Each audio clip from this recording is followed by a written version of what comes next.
We're talking Aaron Rodgers today. The elites, the media elites, they're taking their pound of flesh. Oh, this is not about his vaccine stance. This is not about his political. They're taking these people are the pettiest, most ridiculously awful people on earth, and they have an opportunity now to take a pound of flesh from Aaron Rodgers, and they're jumping at Michael Kay. Michael Kay goes on the Rich Eisen show and is like, oh, this guy Aaron Rodgers, he can do whatever he wants. And he's acting like, first of all, Michael Kay, when he goes on other things, acts like a tough guy. All right? Enough of that, Michael Kay. Enough. Okay, you're Michael Kay. Just let's calm down. Okay, you're the broadcast guy. You've never actually played a minute of any sport ever. When these guys act tough, it drives me out of my mind. When these media guys, look, you're a media guy. It's very hard to be in media. It's very hard to bullshit and lie and look yourself in the mirror and not drink yourself to death. I know. It's a very tough business that you've chosen, right? But you are talking about these men much greater than yourself who have actual accomplishments. Your only accomplishments is dissecting the accomplishments of men greater than yourself. But yet,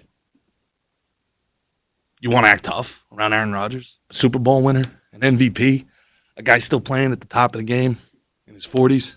I can't wait. I can't wait for Aaron Rodgers to be dropping MVP numbers on a 9-1 Jets team. And the way that he talked to Rich Eisen, he does this divisive politics, like everybody in the locker room doesn't already agree with him. You know better, Michael Kay. You're around athletes. You know every athlete. 99% of athletes agree with Aaron Rodgers. Over 90% of athletes, white, black, indifferent, unless you're talking about the NBA, that's different. Basically European soccer. But everybody else, you're talking hockey, you're talking NFL, you're talking Major League Baseball. These guys agree with Aaron Rodgers. They're center. They're right of center. They don't want taxes. They don't want control. What do you think? These are PC people? You think they want people like you telling them what they can and can't say? These are the alphas.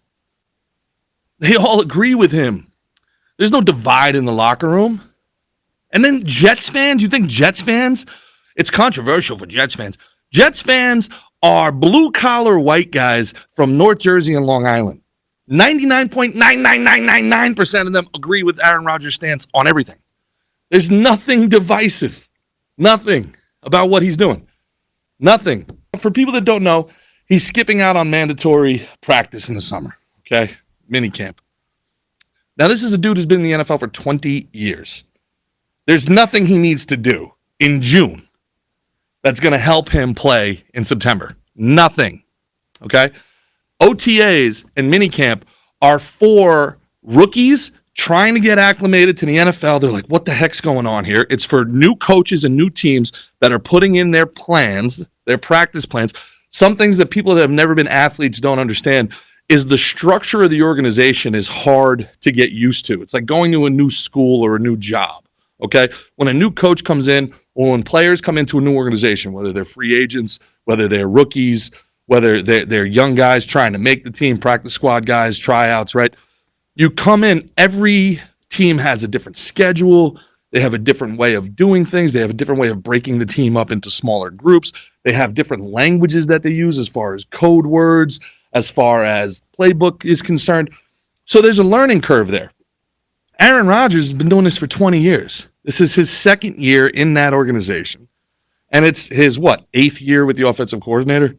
He knows all the stuff. He knows it. What's he got to be there for?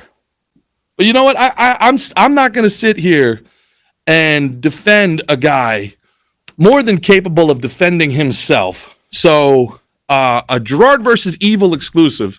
And I'm telling you, what's the evil here? The evil is the media, guys. However much you hate the media, I assure you, it is not enough. These people are terrible. These people are the worst. And don't you look at me and say, but Gerard, you're the media. I am not.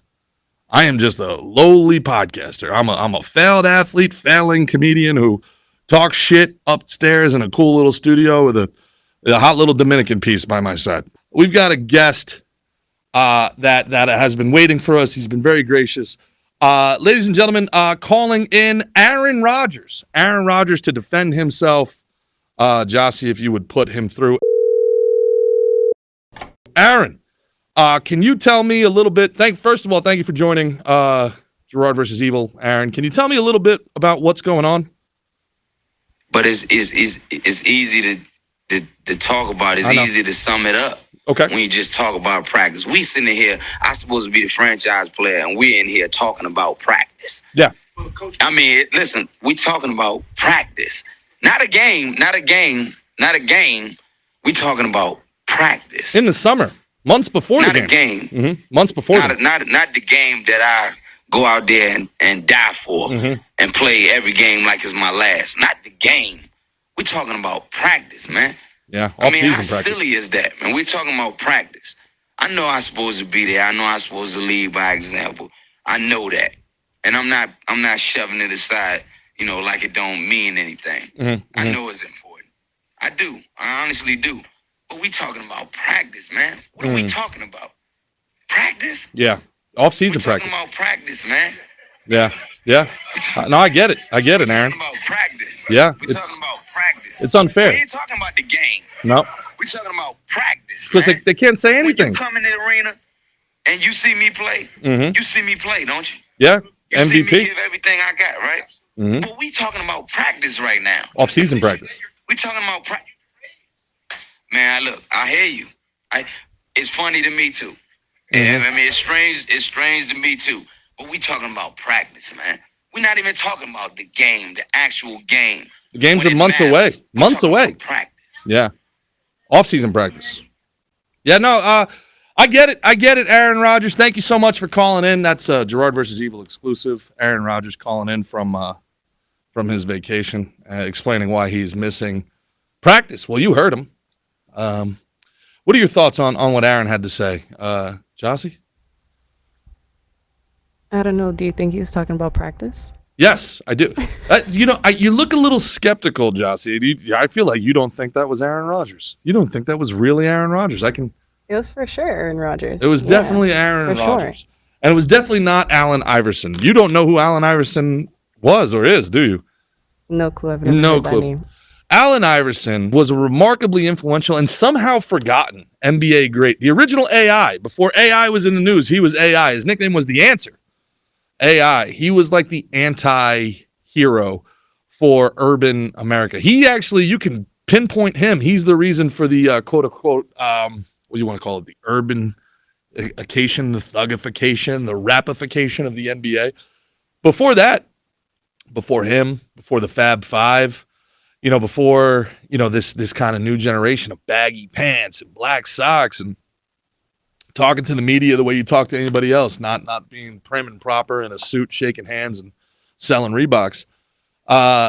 He changed everything. A lot of kids, everybody in the 80s and early 90s grew up wanting to be Michael Jordan. And then in the 90s, a lot of kids wanted to grow up to be Allen Iverson, do that shake and bake, do that cry. As soon as he crossed over Jordan, it was over, One of the greatest high school football players of all time, by the way, Allen Iverson. And then Kobe took over. So that was Allen Iverson, clearly, for people that don't remember. Talking about practice. Now, the interesting thing about that is we didn't know it then, but the media is so evil. They were talking about Allen Iverson, who was averaging like 30 points a game at that point. And he got drunk in Atlantic City, didn't make it back to Philly in time for a practice. These things happen. You've missed a day of work too. Now, you're not compensated at the level that these guys are compensated. I get it. And I totally understand, like, people that think living their dream is, if I was in the NFL, if I had the opportunity to live the NFL, I'd show up early, I'd stay late. Yeah, no, I thought the same thing. I lived my whole life wanting to be a professional baseball player. I did everything I could possibly do, becoming one of the greatest amateur baseball players in the history of Jersey. And I say that with all humility, and it's true. And then I was about 50 games in to my first year in rookie ball where I was like, man, I wish I could go back to being an amateur. This shit sucks.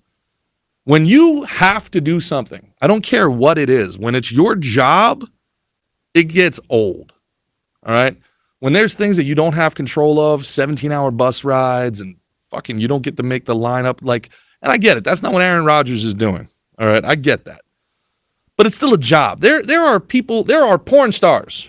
There are people that bang for a living, that wake up and go, oh, shit, Monday again. I got to bang these two fucking co-eds again. Oh, God. 5 o'clock cannot come quick enough. My God, the chafing. It doesn't matter what you do for a living, people. When it's your job, it's your job. Take vacations. You take days off. You have good days. You have bad days. You don't want to hear this, but it's the truth. And these media guys, look what they tried to do to Allen Iverson. They do a Kafka trap. You can't win. They either skewer you, like you missed practice, and now you're apologizing, and they're like, oh, Allen Iverson is contrite after missing practice. Or then you are defiant like AI was, and it's like, dude, what are we talking about here? This is practice. So if I showed up and I said I got the flu and I sat in the trainer's room with a towel over my eyes, nursing my hangover, and then dropped 50 points the next night, everything would be okay? What are we doing here? Same thing with Aaron Rodgers. Aaron Rodgers sitting here like, guys, it's June 12th. It's June 12th. If I throw 3 interceptions the first week of September, let's have a conversation. But it's June 12th. What are we doing? Crazy. You guys are nuts. This is offseason. As far as I'm concerned, the players' union shouldn't even let them be doing this right now. It should be completely voluntary. Imagine if your job, this is no different than you're a teacher, by the way, and you work September to June, and then there's like, well, there's mandatory training in August. And it's like, yeah, okay, you're going to have to talk to the union about that. Imagine if there was a press conference for the teachers that were like, yeah, no, I got plans. I got a vacation. I really can't break it. And they're like, is this teacher even dedicated to their job? What will the other teachers think? This is when you build teamwork around the school. Nah, I'll see you in September because that's when the contract says I need to be there. So, yeah. What are your thoughts on that, Joss? I don't know. I think it once again comes back to that whole gimme, gimme, gimme. I'm asking for, all this special treatment type stuff. You think so? Yeah. See, I think it's kind of the opposite. I think that these media people they hate Aaron Rodgers. They hate that he stood up to them. They hate that they were wrong and he was right. They're the smart ones. He's the dumb jock. Aziz Ansari did that whole stand-up special where he was pandering and begging for the leftist elites to let him back in the club. Oh, Aaron Rodgers, he's talking about the vaccine. Why are we listening to the jock? Am I right? Can I come back in now, please? Please let me act again. I'll be brown and gay. People go in on the folks that don't want the vaccine, though, right? Who's that guy? Football player? Aaron Rodgers? Yeah. What do you think about that guy? Fuck him.